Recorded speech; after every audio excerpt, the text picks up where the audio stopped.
Welcome to the Boys Podcast. We're going to be talking about a lot of stuff today, but first we're going to be talking about top six predictions. So we're going to say the teams that we think will be in top six this season. So I will go first. So in sixth place, I think Leicester City. I think fifth will be Arsenal because I feel like they've signed some good players and they're going to be ready to take a step. But I think top four is going to be very competitive. Manchester United will be in fourth. I think they signed Van der Beek, who's really going to help them. And obviously they got Bruno Fernandes, Martial, etc. And good. Third, Chelsea, because they love spending money on really good players, especially the Germans. So, all. Second will be Manchester City, just because, how much money are they going to spend? And fourth will be the reigning defending champions, Liverpool. Right, on to you, Josh. And that's my top six predictions.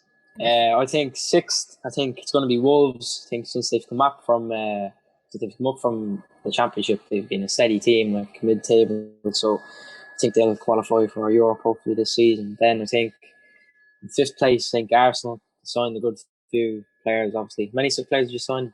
3 was it? Signed Willian, signed a few youngsters. Willian and Gabriel are the two main players we signed. The rest are youngsters. Yeah, I think Arsenal got fifth, and I don't think they're ready for that next step yet. Maybe next season. Yeah, they have to sign a few more players if they're going to get there. But then I think in fourth, I think it's going to be obviously my team, United. I think obviously with Van der Beek coming in, he's going to be a good player for us. Hopefully, get off to a good start, and hopefully with Sancho coming in, hopefully soon. Don't know about that, but hopefully he comes in. And then I think third, I think Chelsea, the oil club. Obviously, they signed 6 players, I think, this season, was it? Around that. Mm-hmm. So yeah, I think Chelsea will get third. Then I think second. I think City. I don't think they obviously they're bringing in Ake, but I don't think he's going to be good enough.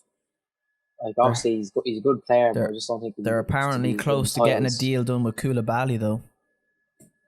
Yeah. If they get him in, then maybe it's a different story. Yeah. But until they get Koulibaly, I just can't see them win the Premier League. And then first, obviously, the team everyone despises, Liverpool. Yeah. I just think they'd be too powerful Dabs. for different three. They'd be too powerful for the teams this season. So I don't know. It's gonna be an interesting season. So can't wait for it. So I said sixth for Wolves. They're just a fairly steady team, and they seem to always be challenging for the Europa. Fifth place, I'm going to say Arsenal. I would change them to top 4 if they get Partey and Aouar in, but I don't know if they're going to get that done. They might get Aouar, but I don't know if they're going to get Partey. Fourth, I was going to say United. Van der Beek came in, and since Fernandes has joined, they were undefeated for ages, so I think they'll probably come fourth.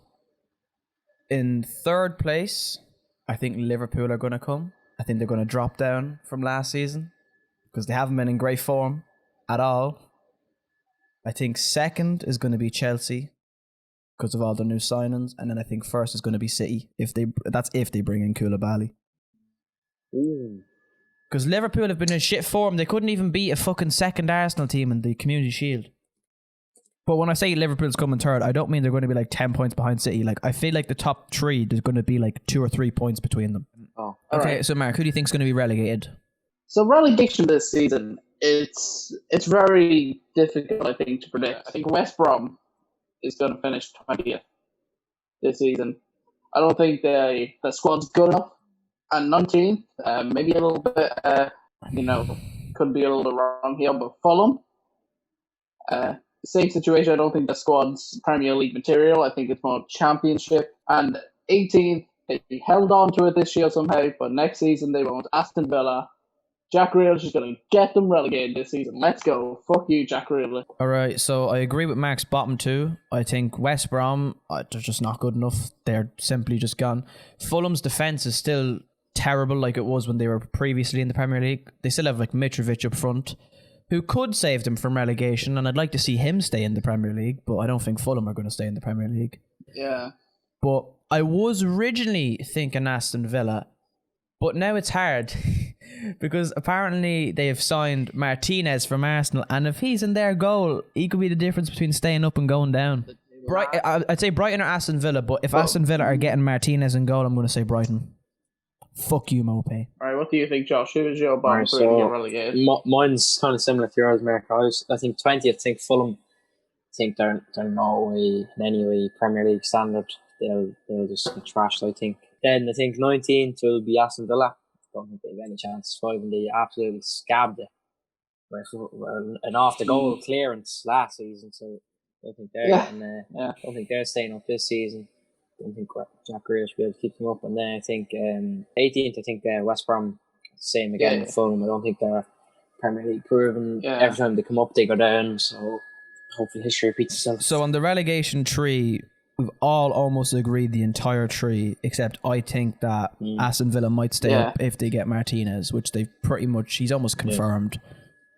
But Martinez leaving could be the chance for Arsenal to also get the top 4, because that's funds for Partey, because we're very close to getting Aouar over the line, but we're not close to getting Partey yet. Don't have the funds. So, surprise of the season. So what team is like, not obviously, it doesn't have to even be like top 4, but what team's going to come in like the top half of or a team that's going to do really well that maybe someone wouldn't expect? Now, if you don't mind me going here first, Craig. Yeah. Newcastle United. Yeah. Right, so they already have Saint-Maximin, right? And he is the French Lionel Messi of the Newcastle United team. He's so good. They have Joelinton, who is shit. Anyway, but they also saw Ryan Fraser, right? And I know he wasn't really good that last season, but I think he can join and like they can really do something. All right, I think that a team that's going to surprise this season has to be Everton. I think with Ancelotti coming in, obviously last season, obviously didn't get the players obviously for the season. He came in the January window, didn't he? I think Ancelotti is going to make a big difference at Everton. They've signed James Rodriguez. It's just about to say that. Signed him, and I think he'll be good for them. With him in the midfield, Richarlison, I think they'll surprise this season. And who else did they sign? Allen. Who else did they sign? They signed 3 players. There was someone else. They got Keane on a new deal. They signed him on a new contract. I was saying, I think Everton will probably get even a trophy this season if they're lucky, but maybe even go for Europa League. Who knows? So, surprise of the season, you both really said between Newcastle and Everton, but I'm going to go with Leeds. Yeah. I think they've signed Rodrigo. They fucking need a new striker after that fucking Bamford. And I just think they played really well last year in the Championship. I think they might come in the top 8. I think they might come around 8th or 7th. I think they might surprise some teams. Who do we think is going to win the Golden Boot next season? So, who I think will get the Golden Boot is Pierre-Emerick Aubameyang. He's literally, I think, the second best striker in the world at the moment. Thank you, Lewandowski probably just passes him in terms of just, bigger trophies. But I think Aubameyang, with the squad around him and what he has to do, like, he just gives it his all every season for him. And I just think he's going to try now. He got a new contract. He's going to want to try and get that Golden Boot again, try and get Arsenal up the table more, and he's just going to be really clinical this season, I think. 100% agree with you, Mark. So my Golden Boot winner this season has to be. I don't know if he will win it, but hopefully he does, and I'm confident that he can go up there anyway. I think Anthony Martial. I think last season he was literally injured for 3 months, and he was still hitting double digits. I'm pretty sure he got right. So last season in the Premier League, Martial had 32 appearances, 17 goals, and 6 assists. Yeah, Martial with 17 goals last season, and he was injured for the first 3 months. Obviously, he played the first 2 games, but he was injured for, I think, 2 or 3 months after that. And to still get 17 goals, more than Firmino, and Firmino is supposed to be one of the top strikers in the world. People are saying, according to EA anyway. But Martial, he doesn't get enough credit to like what he does on and off the ball. Off the ball, he's absolutely amazing. I absolutely love him. He's class. Hopefully this season he goes for that Golden Boot. I'm confident that he can get. I seen this. What was the stat? It was like Lewandowski, Aubameyang, Messi, and Ronaldo are the only forwards in the last 4 seasons that have consistently had 20 plus goals a season. Who's going to be the top assister? De Bruyne. I don't think there's really much to argue there. mean, you could. I know Yeah, Josh so might say Kevin De Bruno Bruyne, Fernandes, yeah. but I No still don't think he's question going to about it. surpass De Bruyne. De Bruyne was one off this season from beating Henri's I record think- for the most assists in a single season. I think Kevin De Bruyne is best in the world. Kevin De Bruyne. Can't Kills bet me to against say him. he's absolutely Kevin De Bruyne is magic. I agree with Craig. I think he'll be up there for top assists I for think- this season again. I think Bruno will be second or third, but I just don't think he's going to hit the numbers that De Bruyne hits. De Bruyne hits almost broke the record this season for the most assists in the Premier League season, and he was injured a lot this season as well.